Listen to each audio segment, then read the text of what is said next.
This can help. Une pièce unique. Dans ta gueule.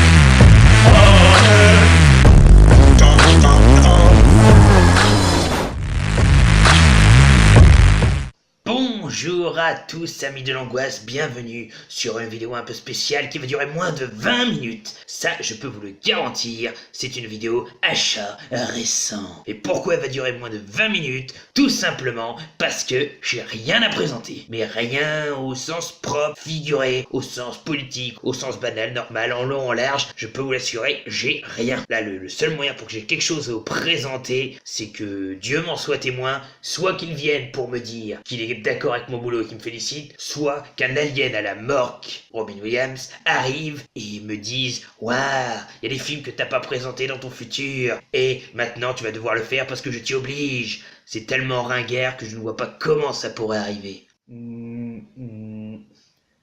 Le téléporteur a l'air d'avoir marché. Salut à toi, terrien.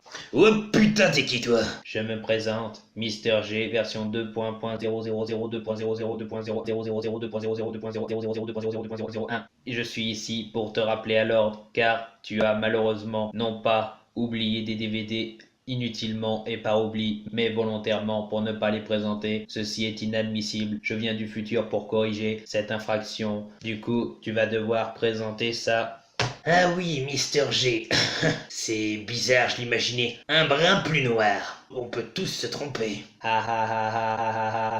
Bonne référence à Mister G, le personnage incarné par Eddie Murphy dans un film où il incarnait le personnage principal. En effet, je ne suis pas noir, je comprends le jeu de mots, humour terrien. Je m'en vais te laisser, présente ces films et sois efficace au nom de notre galaxie. Téléportation. Ah oui, il est plus là.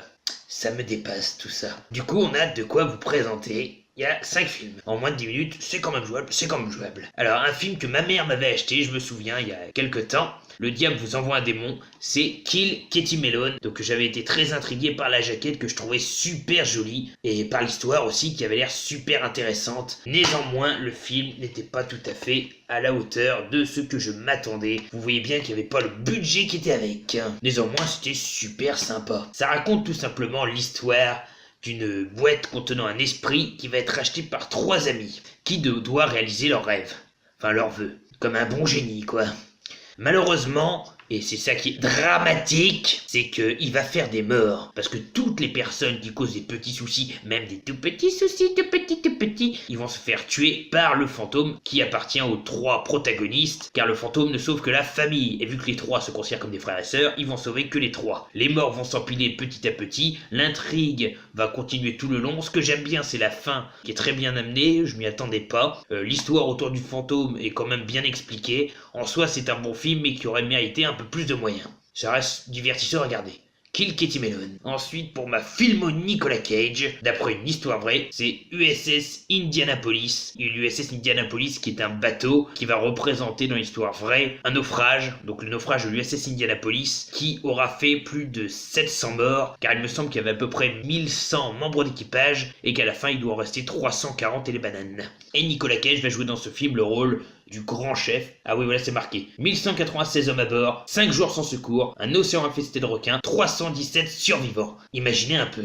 Donc ça se passe en juillet 45, et donc Nicolas Cage va interpréter le rôle du capitaine qui va survivre avec ses autres hommes, parce que malheureusement il va être torpillé par un sous-marin japonais. Le bateau était chargé de livrer les bombes Hiroshima et Nagasaki. L'aller va bien se faire, par contre le retour va être un peu plus difficile, et après le naufrage ils vont devoir survivre sans eau potable, avec des requins autour. Les morts sont vraiment cruels, c'est une bonne partie d'histoire qu'on vous raconte, c'est ça qui est super bien, mais par contre c'est un film chargé d'émotions. Oh la belle tête de Nicolas Cage. Donc c'est pas le meilleur film de Nicolas Cage, mais je dois reconnaître que dans celui-ci il jouait bien et on croyait à son jeu d'acteur.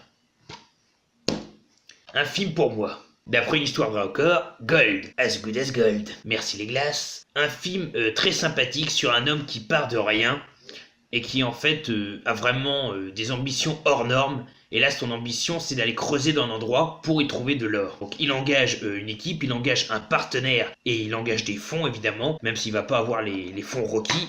Hop là d'ailleurs, il y a une très jolie artwork interne. Donc avec le protagoniste au premier plan et au deuxième plan plus loin, son partenaire.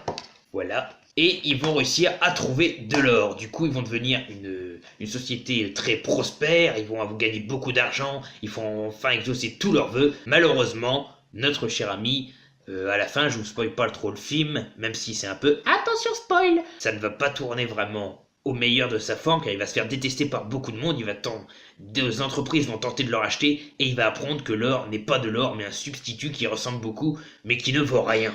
Donc l'histoire est dramatique, la fin des personnages est assez dramatique aussi. C'est bourré d'émotions, on m'a dit que c'était un bon film et le film est excellent.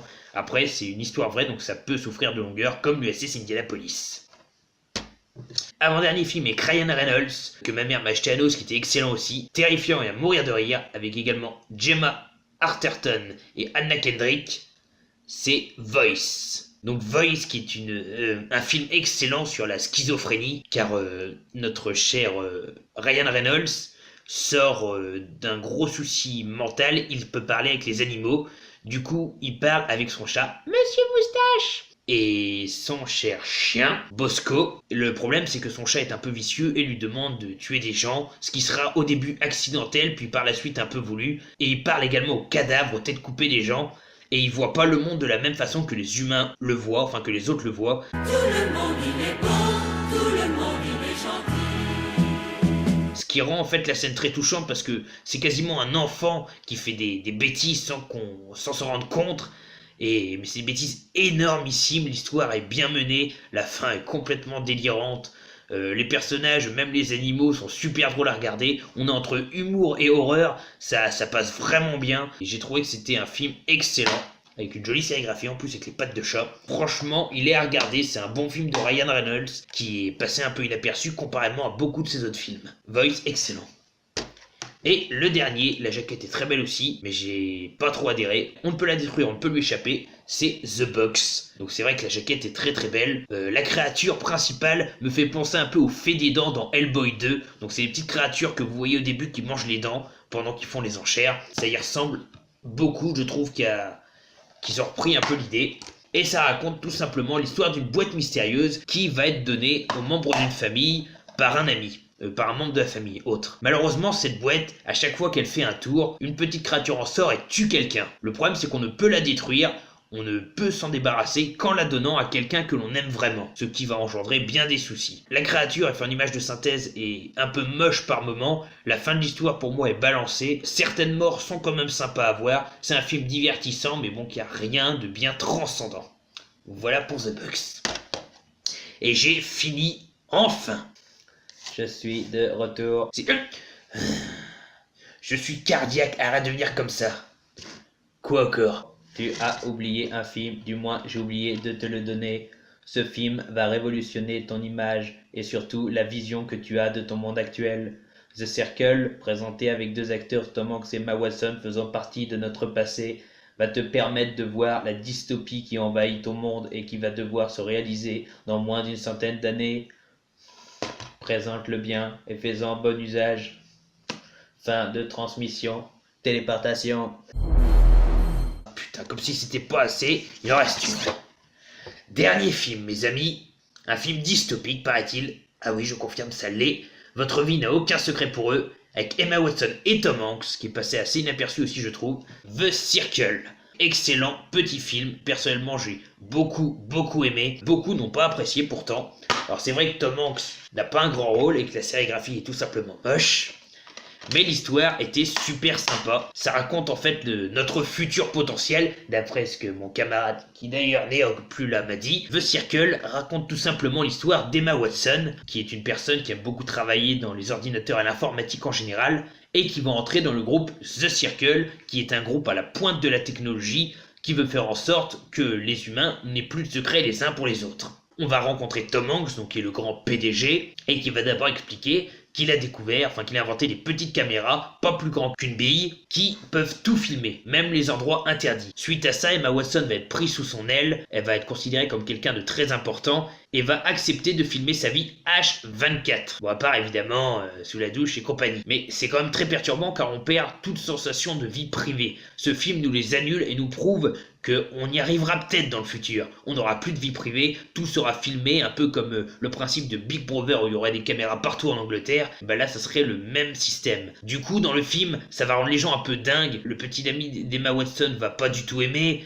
Va y avoir pas mal de préjugés envoyés en live du coup par des internautes et ça va être super dérangeant. Le film est super bien fait, il vaut vraiment le détour. Je pense à toi, petite dédicace à Mister Zarbi. Justement mon ami, je sais que tu fais la film Tom Hanks et je sais que tu ne l'as pas. Il te le faut, il est vraiment très bon. Voilà, je suis enfin quitte. Plus d'aliens à l'horizon. Je vous dis à une prochaine. Allez, tchuss! Crevez tous.